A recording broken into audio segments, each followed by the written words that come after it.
Aleluia. Vocês estão felizes? Amém. Amém. Aleluia. Sabe, é sempre uma graça, né? É sempre uma bela oportunidade poder falar do Senhor, do que o Senhor está fazendo, que a palavra de Deus diz. Nós estamos aqui já num período que voltamos à escola de ministros, amém? Aleluia. Quem está matriculado aí? Aleluia. Olha só quanta gente. Se você não se matriculou ainda, a gente dá um jeito, estamos nas primeiras aulas, mas é importante. Sabe, eu recentemente estava olhando, né, estudando os materiais,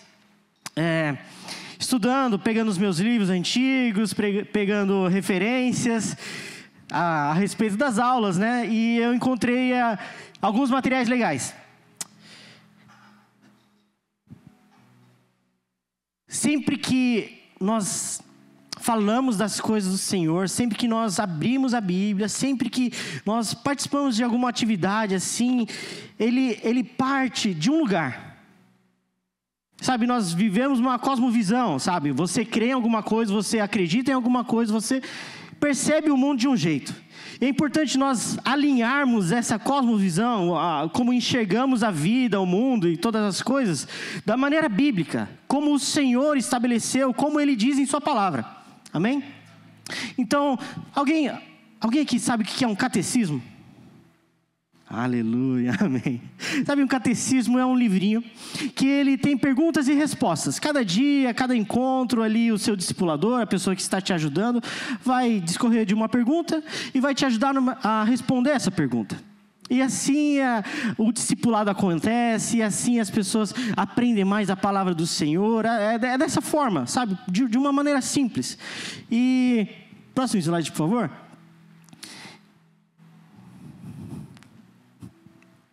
Aí, amém. Essa aqui é a primeira pergunta do Catecismo de Westminster.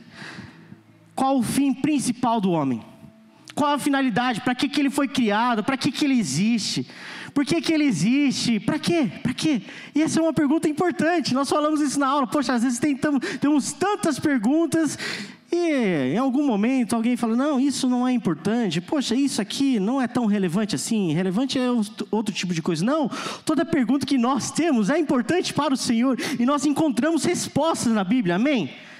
Sabe, talvez ela não responda absolutamente todas as respostas. Sabe, mas o que o Senhor quis revelar em Sua palavra, Ele revelou aqui. Sabe, um dos objetivos da nossa escola é que aquela passagem, sabe, em 2 Timóteo 3,16, que fala assim, toda a Escritura, ela é inspirada por Deus, ela é a palavra de Deus, ela é poderosa, ela é eficaz, sabe, se torne verdade em nossas vidas, porque ela é a palavra de Deus. Ela é importante, o que está escrito nesse livro é importante.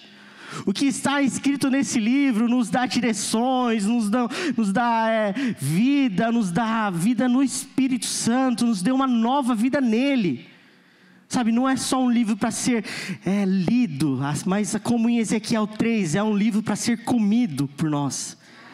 Sabe, ela é doce, amém, glória a Deus, mas ela se torna algo poderoso dentro de nós. Ela tem poder, cara, de transformar as nossas vidas. Ela tem poder para transformar países. Sabe, ela tem poder para transformar casas. Um dos critérios, né? Você já se pensou, já se perguntou por que são esses 66 livros aqui que estão na Bíblia? E um dos critérios é o potencial dinâmico da palavra. Esse potencial de, ao ler ela e ao estudar ela, transformar pessoas.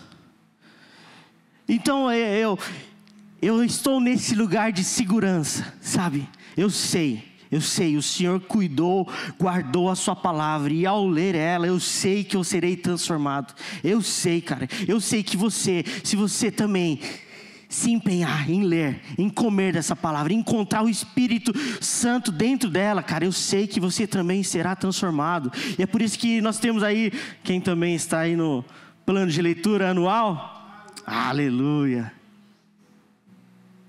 Isso é importante. Homens morreram por causa dessa palavra. Homens morreram porque acharam que esses textos eram importantes, e eu também quero morrer por ela. Sabe, talvez eu não morra fisicamente, mas eu quero morrer todo dia para mim, para o que eu sou, para o que eu quero, para que essa palavra se torne verdade. Amém? E a pergunta, a grande pergunta: qual é o fim principal do homem? E ao ler, né, a resposta, o próximo slide, por favor. A resposta é: o fim principal do homem é em glorificar a Deus e encontrar prazer nele para sempre. Amém? Sabe, em algum momento aqui, se você não usar a cosmovisão bíblica, não usar a cosmovisão cristã e tentar encontrar qual que é o seu fim principal, você provavelmente vai encontrar: poxa, o meu fim principal, para que eu fui criado, é alguma coisa que você faz, alguma coisa que você acha importante, alguma coisa que você gosta, alguma coisa que, sei lá, é importante para você.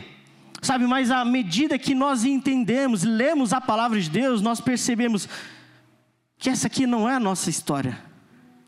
Deus não escreveu essa história pensando que, poxa, lá nos anos 90 o Guilherminho vai nascer, e eu vou escrever um texto poderoso, e é sobre a vida dele. Não, cara, a Bíblia não é sobre nós, não é a respeito de nós, sobre as nossas vontades e desejos, mas essa é a história de Deus. Ela aponta para Deus, ela aponta para o propósito dele, para o que ele quer fazer. Sabe, e quando eu abro mão do que eu quero, abro mão de entender a vida e as questões relacionadas a ela, de mim, encontro em Deus, alguma coisa diferente acontece. Sabe, a resposta que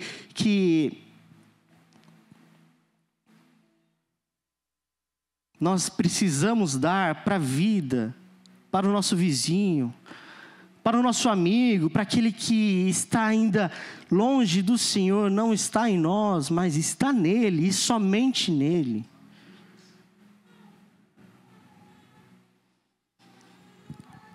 Esse tipo de resposta nós encontramos ali. Eu tenho alguns textos aqui que ajudam a gente a entender isso, né? Como 1 Coríntios 10, 31, que fala assim: poxa, quer você coma, quer você não coma, mas faça isso para a glória de Deus. Então, quer você faça ou não faça, quer você venha ou não venha, quer você, não sei, cara, trabalhe, não trabalhe, mas independente disso, mas faça para a glória de Deus. Faça isso para que o Senhor seja glorificado, para que o nome dele seja engrandecido. Sabe, o nosso desejo, nossa alegria não é no que nós fazemos, no que nós encontramos aqui, mas é encontrar prazer, alegria em quem? Nele. Cara, qualquer coisa daqui pode mudar, e eu sei que vai mudar. Como era a sua vida 10 anos atrás, o que você fazia, o que você bebia, não sei, cara, mas isso mudou. Mas se eu encontro a resposta para esse tipo de pergunta em Deus, que é imutável, que é eterno, cara, alguma coisa que aponta para a eternidade começa a acontecer na gente. Se eu encontro, às vezes até aqui, cara, até aqui, se eu encontro o maior prazer da minha vida, se eu encontro a maior identidade da minha vida, da pregação do Evangelho, que é poderosa, amém? Você ama também o Evangelho? Eu amo o Evangelho. É importante, é mesmo. Mas então, como que fica quando eu me encontrar com o Senhor? Eu vou pregar o Evangelho para quem? Quando eu encontrar diante do nosso Rei, nosso Senhor, aquele que, como fala lá em João 1, é o Verbo. Quem é que tem a coragem de abrir a Bíblia diante desse homem? Agora, se eu encontro a resposta para a minha vida, para dar glórias a Ele, encontrar prazer, cara, essa é uma atividade, um lugar que eu posso estar eternamente, amém? Sabe, a beleza do Evangelho não é que lá a gente vai viver uma vida aqui, sei lá, talvez 60, 80, 90 anos, 100 anos, e finalmente lá depois da morte vou encontrar com o Senhor e vou desfrutar o céu. Não, o Evangelho do Reino de Deus, ele está falando que é possível aqui e agora viver algum nível o Reino de Deus, a plenitude de Deus aqui também.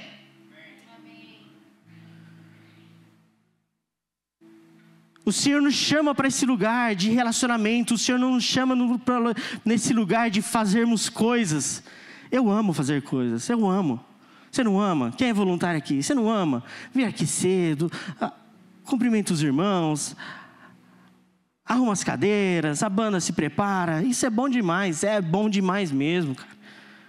Tudo isso aponta para a glória de Deus. Mas só que estar na presença dEle, desfrutando dEle, não de trabalhos. Cara, esse é um lugar especial. Esse é um lugar que nós devemos amar e buscar, cara.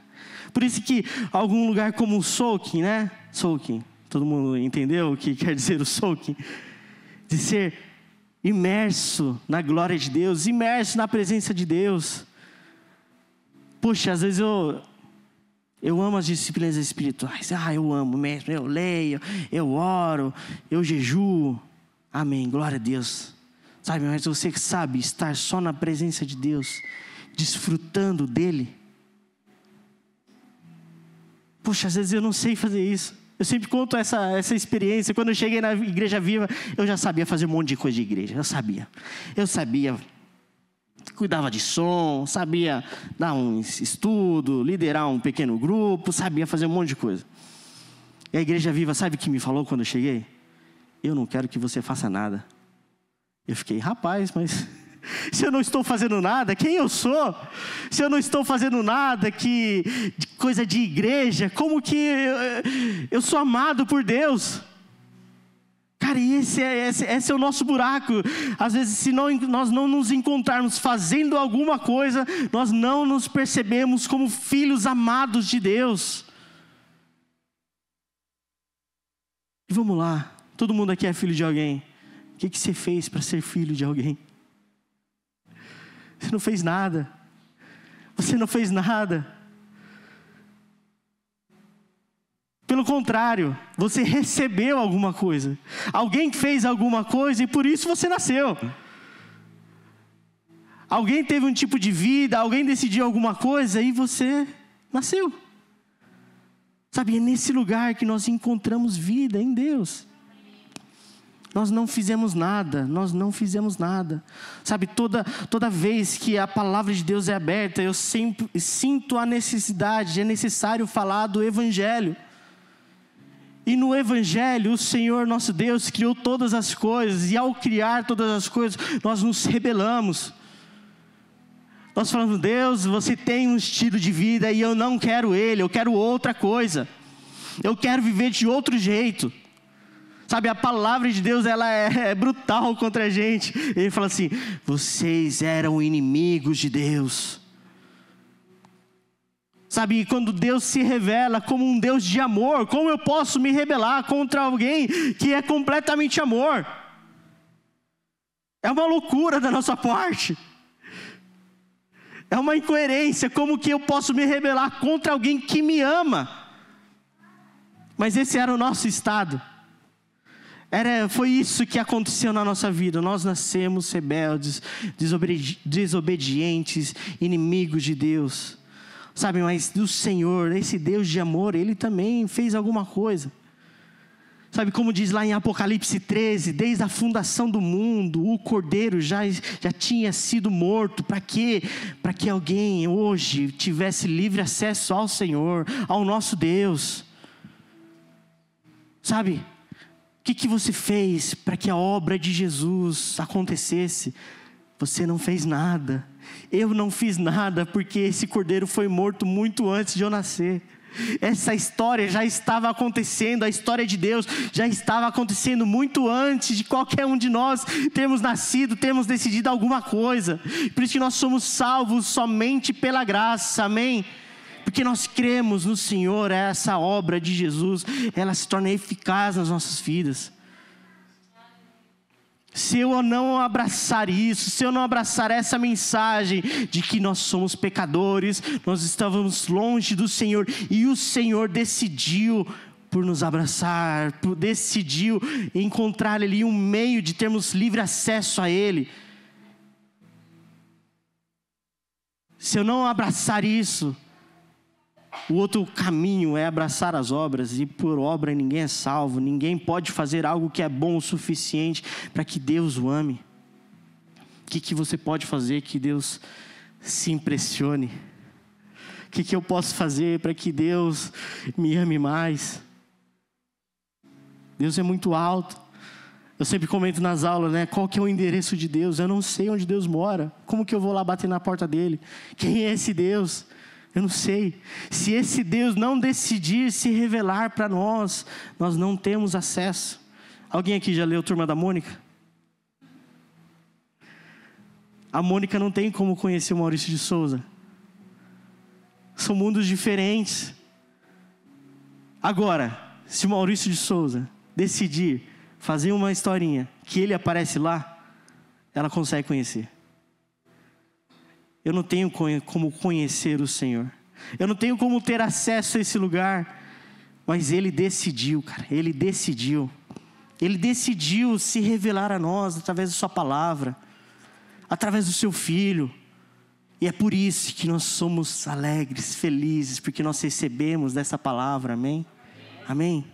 Abre aí comigo em Salmo 73.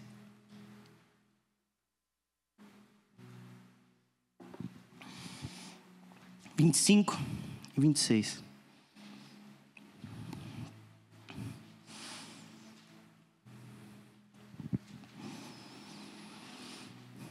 A quem tenho no céu, senão a ti, e na terra nada mais desejo, além de estar junto a ti.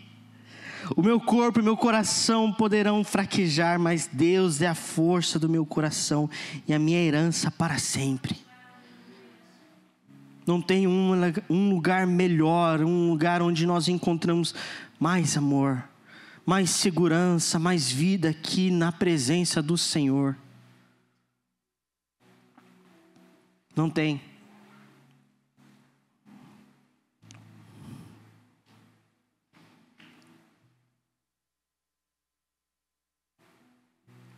Por isso que a nossa vida, o nosso dia a dia, a nossa semana, o que nós cremos, o que nós fazemos, precisa apontar para a glória de Deus. E para encontrar prazer nele para sempre. Alguém viu o vídeo polêmico do ex-pastorzão falando que Jesus não te faz feliz? Sabe qual que é a resposta adequada para ele? Um crente que é satisfeito. Um filho amado por Deus, satisfeito em Deus. Aquele ali não é a primeira pessoa a falar isso. E não vai ser a última. Alguém não está encontrando prazer em Deus. Mas qual que é a solução para isso? Qual que é a solução para isso? Outros testificando da bondade, do amor de Deus. Cara, e a obra de Deus, ela é feita assim, dentro das pessoas e nas pessoas. Semana passada, tivemos um momento ali de orar por enfermos. Quem estava enfermo levantou a mão, pessoas se reuniram ao redor dela e começaram a orar. Eu me reuni ali, estava eu, a Bruna e a Emily, para orar pela Karen. Ela estava com enxaqueca, dor no ouvido, dor na garganta. Começamos a orar. Se você fez a escola, você sabe como fazer isso. Você começa a orar.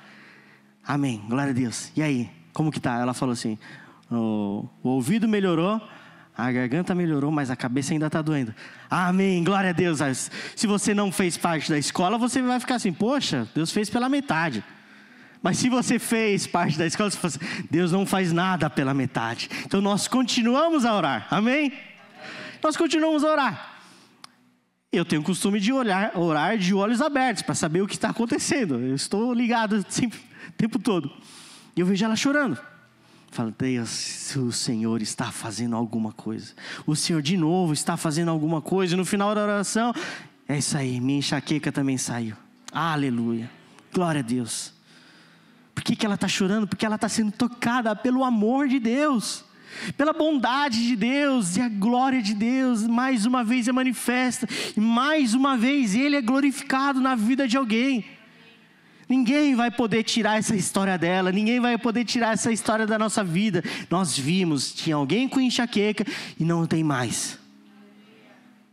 Mais uma vez. Mais uma vez, o Senhor é glorificado. Por quê? Porque Ele é bom. Sabe, em nós, o que nós poderíamos fazer para que aquela enxaqueca saísse, aquelas dores saíssem? Não tem nada que você possa fazer. Não existe poder em nós para isso, mas em Deus existe, cara, existe sobra. Nós vemos mais uma vez a glória de Deus sendo manifesta nas pessoas.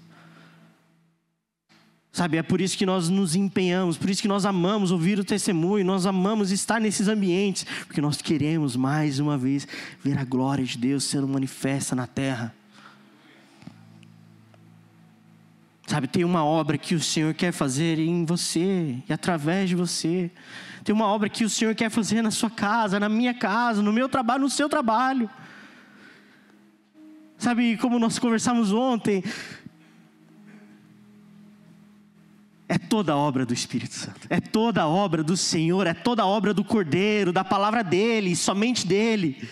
Mas Ele usa o quê? Ele usa pessoas. Ele precisa usar pessoas para isso, para que cheguem outras pessoas. Como eu falei, qual que é a solução para um crente insatisfeito? Ele conhecer, encontrar alguém muito satisfeito em Deus. Ele vai falar, poxa, você está vivendo isso? Nossa, é difícil mesmo, né? Sabe, mas olha isso aqui, ó. Olha o que Deus fez na minha vida. Olha isso aqui. Eu era assim, assado, desse jeito. Mas o Senhor fez algo poderoso. Olha a minha vida, e o Senhor me transformou. Olha a minha casa como era. O Senhor fez algo poderoso. Cara, e mais uma vez o nome do Senhor é glorificado e encontrado no meio de pessoas, amém? Abra aí comigo em Romanos 8.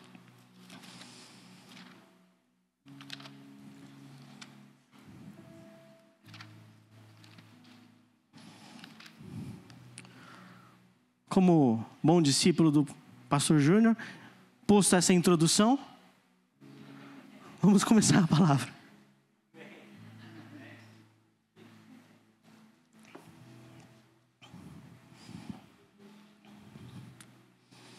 Se nós partirmos de pressupostos dessa terra, de ditados populares, por exemplo, como que todos são filhos de Deus. Poxa, eu também sou filho de Deus, cara. Eu mereço um descanso, eu mereço alguma coisa.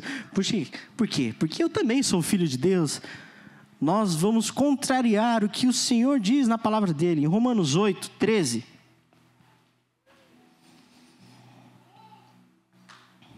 Fala assim, pois se vocês viverem de acordo com a carne, morrerão, mas se pelo Espírito fizerem morrer os atos do corpo, viverão. Porque todos os que são guiados pelo Espírito de Deus são filhos de Deus. Pois vocês não receberam um Espírito que os escravize para novamente temerem, mas receberam um Espírito que os torna filhos por adoção, por meio do qual clamamos, Abba, Pai. O próprio Espírito testemunha ao nosso Espírito que somos filhos de Deus. Se somos filhos, então somos herdeiros, herdeiros de Deus e cordeiros com Cristo. Se de fato participamos do seu sofrimento, para que também participemos da sua glória. Aleluia. Abre aí outro texto comigo, em Gálatas 3.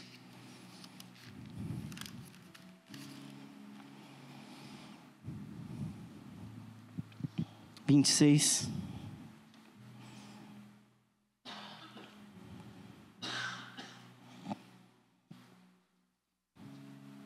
Fala assim, todos vocês são filhos de Deus, mediante a fé em Cristo Jesus.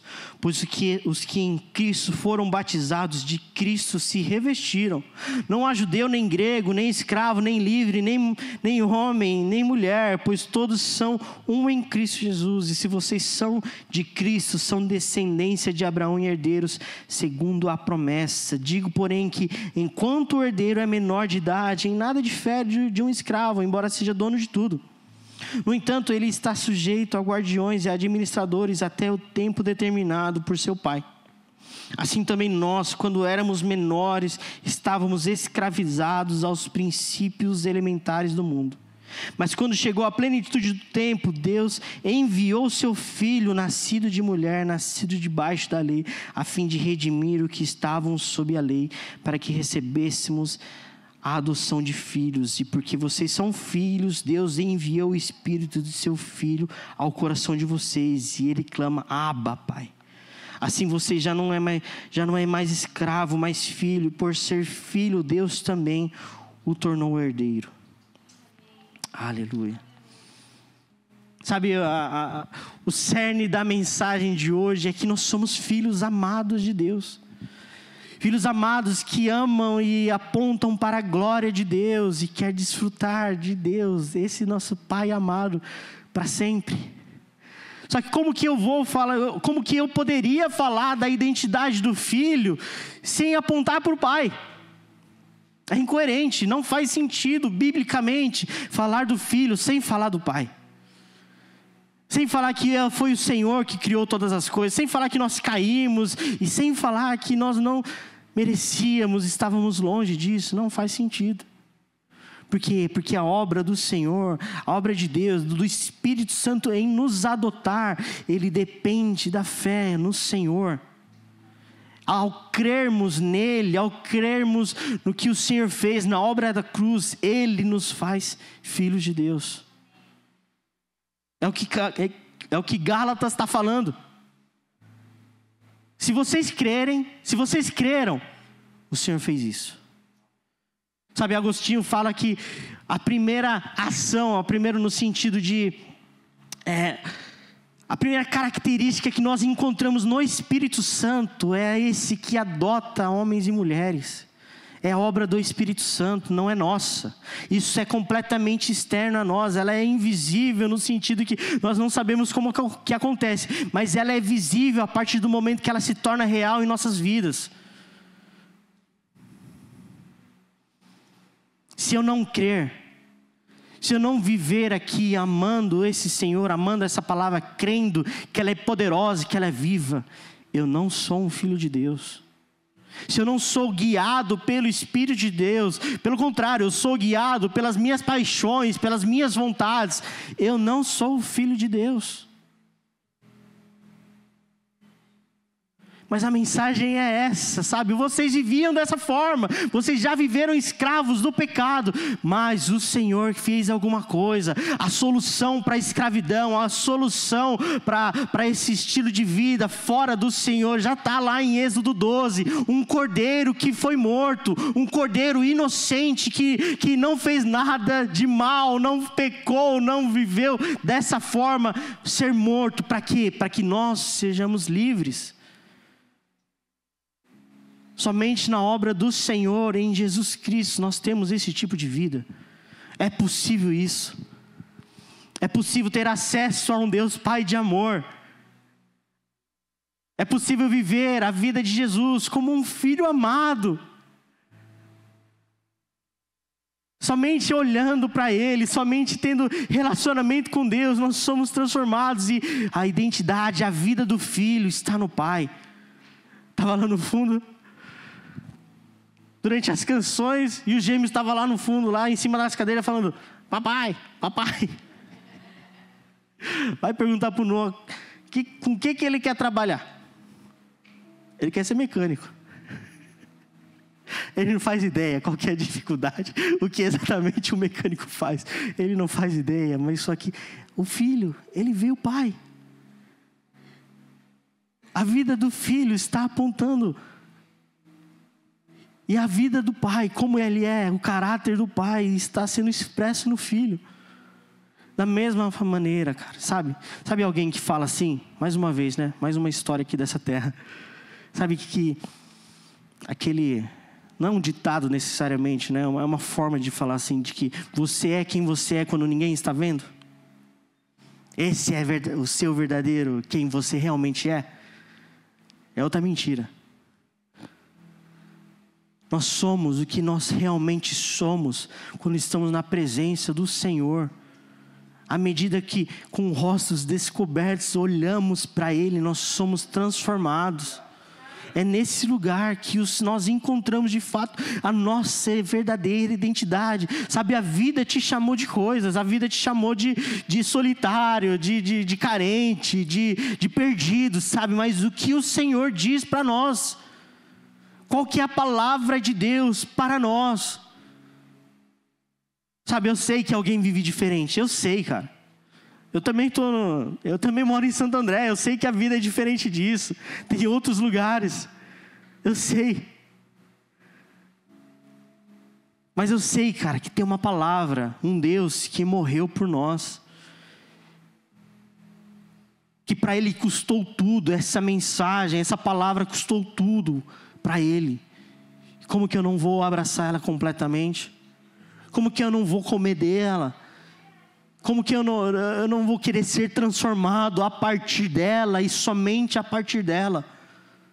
Como que eu não vou abraçar a identidade que Ele me chama de filho amado? Já ouviu essas histórias de adoção? De quando a criança chega na casa, ela está sendo amada. Os pais ali adotaram essa criança e deram tudo que podem, amaram, trouxeram para a família, tratam bem. A geladeira está cheia, às vezes vive num lugar de falta, né? Então é uma vida completamente diferente. Ela vive lá dentro daquela casa. Mas ela não sabe ainda o que é ser um filho. Ela não sabe se comportar. Ela vai perguntar, posso pegar o Danone? Pode, pô, é seu, já era seu, pega lá. Não, mas eu posso fazer? Não, já é seu, já está liberado. Da mesma maneira, às vezes nós temos essa dificuldade de conectarmos o que o Senhor está fazendo para o nosso tipo de vida. Sabe, o Espírito do Senhor, lá em Romanos, fala o Espírito do Senhor com E maiúsculo, fala o nosso Espírito com E minúsculo. Ou seja, essa transformação já está acontecendo, amém? Essa regeneração já está acontecendo, amém? Só que às vezes a minha alma não está se sentindo filho amado. O que é a minha alma? Os meus pensamentos, desejos, emoções. E você acordou e você não quer ser filho amado. Você não se sente, mas só que olha só a beleza. Nós não vivemos a partir do que nós sentimos, amém? Nós vivemos a partir da obra do Cordeiro. E Ele já está fazendo alguma coisa. Pelo contrário, me perdoa, eu errei. Ele já não está fazendo, Ele já fez. Hebreus 1 é um texto maravilhoso. Hebreus 1 fala assim que por muitas vezes Deus se revelou na história através dos seus profetas, mas nos últimos dias Ele escolheu a se revelar através do seu Filho. Sabe, esse texto está falando que esse Filho já realizou toda a sua obra, todo o sacrifício, tudo que deveria ser feito, Ele já fez e está assentado com o nosso Pai. E sabe, se eu olho e falo assim, Deus, eu preciso que o Senhor faça isso. O Senhor já fez, já está liberado para nós. A dificuldade é nós conectarmos para o nosso estilo de vida, porque Ele já fez, mas já está feito, já está feito. Sabe, uma das orações que eu sei, cara, é poderosa, quando nós oramos por cura e falamos assim, Senhor, o Senhor já levou sobre si todas as nossas dores. O Senhor já levou.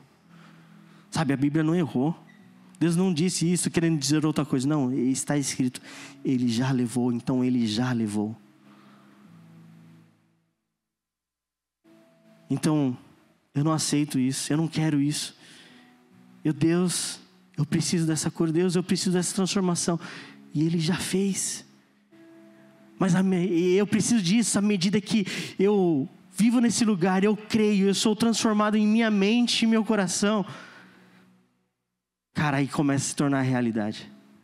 Sabe, o mundo não precisa mais de gente que está falando que Deus é bom. Ele precisa de pessoas que provaram que Deus é bom. Você conhece muito de alguma coisa, eu sei. Alguém conhece muito de carro, conhece muito de moto. E você sabe quando outra pessoa não sabe do que está falando. Você conhece, você conhece. Você vê, você lê, você vive isso, então você sabe. Mais uma vez, as pessoas precisam conhecer pessoas que conheceram a bondade de Deus. Filhos amados. Sabe, não mais alguém que ouviu falar, mas alguém que experimentou, que comprovou que Deus é bom e Ele é um bom Pai. Ele é um bom Pai.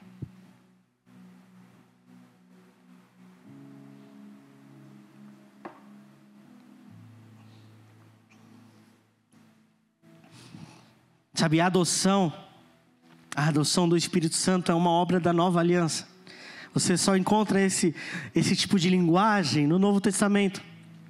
Porque é só a partir de Jesus, o Filho, que abriu esse acesso. E se teve uma coisa que deu problema para Jesus, foi falar que ele era Filho de Deus. Os religiosos não aceitaram, ficaram doidos, arrancaram seus cabelos por isso, e a mensagem ela se expandiu, né?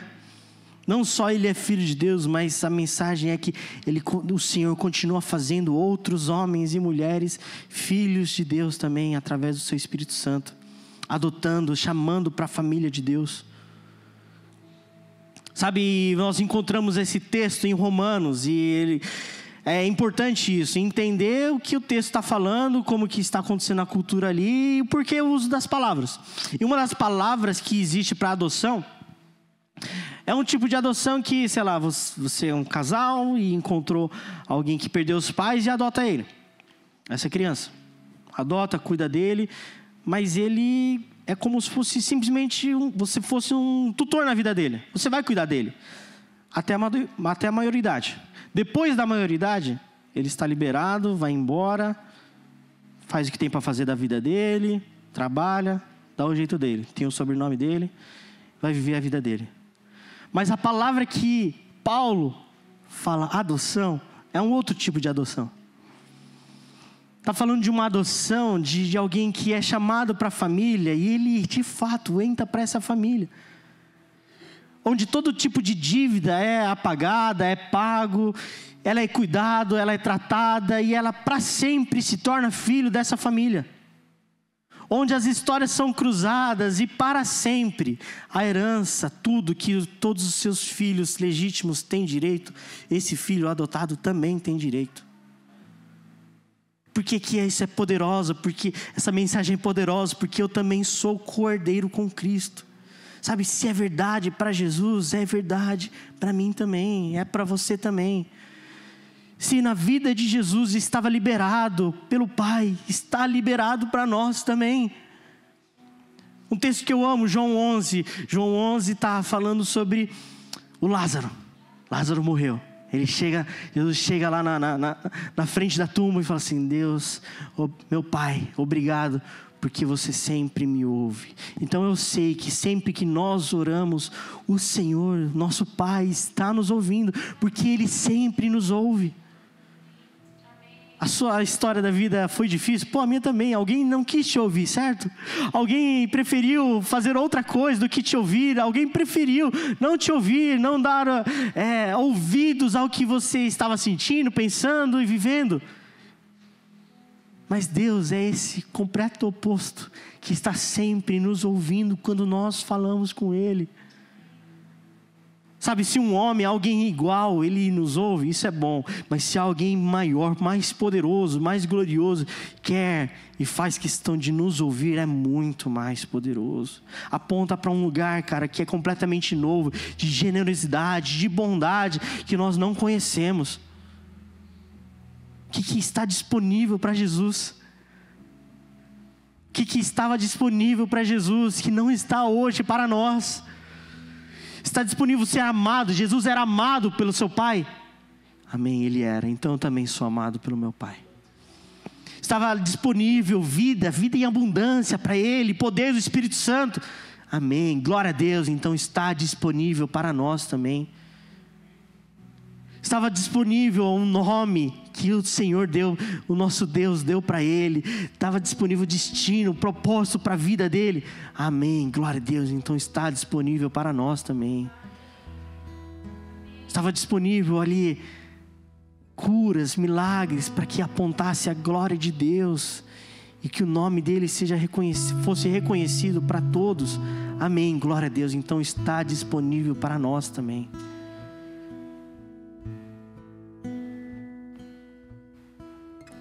Sabe, há um esforço nosso, tem, em ler, em nos aplicarmos, tem, cara.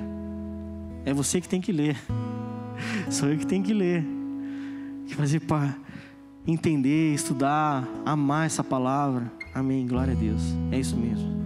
Mas tem uma obra que só o Espírito Santo pode fazer. algo sobrenatural que ninguém mais pode colocar dentro da sua cabeça. Só uma revelação, só o experimentar disso pode transformar a gente. Sabe, é isso que está disponível para nós. Te garanto que não é por falta de Bíblia que o mundo está como está. Não é a falta do livro. Não sei você, eu tenho um monte lá em casa. Mas comer dessa palavra, experimentar esse poder dinâmico do Senhor que transforma, que faz homens egoístas, mulheres egoístas viverem em família, amando os irmãos. Ver homens gananciosos hoje abrindo mão do que tem para que o outro seja abençoado. Homens medrosos que não se colocariam em risco amando essa palavra, porque esse Espírito nos dá coragem para que não vivêssemos mais no medo. Porque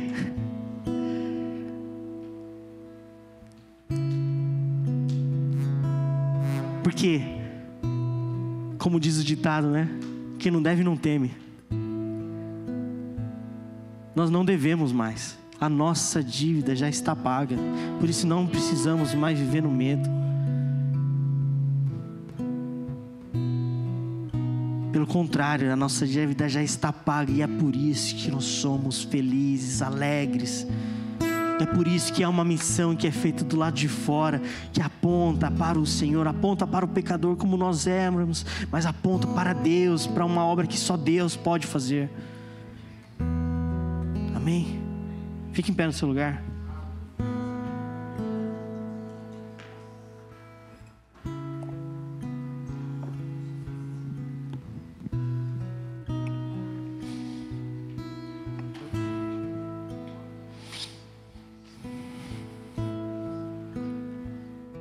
Sabe, a mensagem do Evangelho é essa mensagem onde nós entendemos que tudo foi criado pelo Senhor e que nós caímos, todos éramos pecadores, inimigos de Deus, escravos no pecado, e não tínhamos escolha do que fazer. Sabe, ser um escravo, você não tem escolha se você quer trabalhar ou onde quer trabalhar. Pelo contrário, é o seu Senhor que decide. Ou seja, nessa linguagem aqui, todos nós antigamente estávamos vivendo nesse lugar onde éramos escravos do pecado, e algum pecado, a mentira olhava e falava assim: eu dou 10 pelo Guilherme. Tá bom, leva. Agora ele mente. Aí o orgulho falava assim: eu dou 20. Pode levar. Ele vai fazer obras orgulhosas. Ele vai viver de maneira orgulhosa. Outro pecado levantava a mão e assim por diante. E vivíamos somente trabalhando para o pecado, perpetuando maldades e maldades, pecados e mais pecados, ferindo homens, mulheres, ferindo a sociedade, ferindo todos, escondendo a glória de Deus. Mas à medida que nós cremos na obra de Jesus, nós cremos na obra desse Cordeiro que foi morto, inocente, mas morto por nós, sabe, ali nesse dia, nesse lugar, houve liberdade, e nós podemos não ser mais escravizados pelo pecado. Cara, e pelo contrário agora, o nosso Senhor, Ele não nos comprou para sermos mais uma vez escravizados, mas Ele nos comprou e nos levou para esse lugar de filhos amados. Só no lugar desse prazer, só no lugar de vida, só no lugar de relacionamento, nós encontramos a ação do Espírito Santo. Você não faz o que faz porque alguém mandou você fazer. Nós não pregamos porque alguém mandou pregar. Nós não adoramos o Senhor porque alguém mandou. Pelo contrário, nós encontramos prazer, nós encontramos alegria, nós encontramos a glória de Deus. E é por isso que nós fazemos o que nós fazemos, porque Ele fez dentro de nós primeiro. Ele nos tornou filho. Não é o que nós fazemos que nos tornamos filhos, mas o que Ele fez em nós, dentro de nós, é isso que nos torna filhos. Não é ação nossa ser filho, não é algo que nós fazemos que nos faz filhos, mas a obra de Deus e somente de Deus, que nos chama, sabe? Nos chama órfãos, antigamente órfãos, perdidos, solitários, para a família de Deus. Sempre tem um chamado, o chamado é para o arrependimento, e o chamado é para expandir essa mensagem. Você conhece algum órfão? Eu sei que você conhece, porque eu conheço um monte. Eu sei que você conhece, porque eu sei que você conhece algum solitário, alguém que não vive em família, alguém que vive longe de Deus, o Pai deles. E nesse Deus Pai de amor, Ele quer mais filhos e mais filhos. Amém?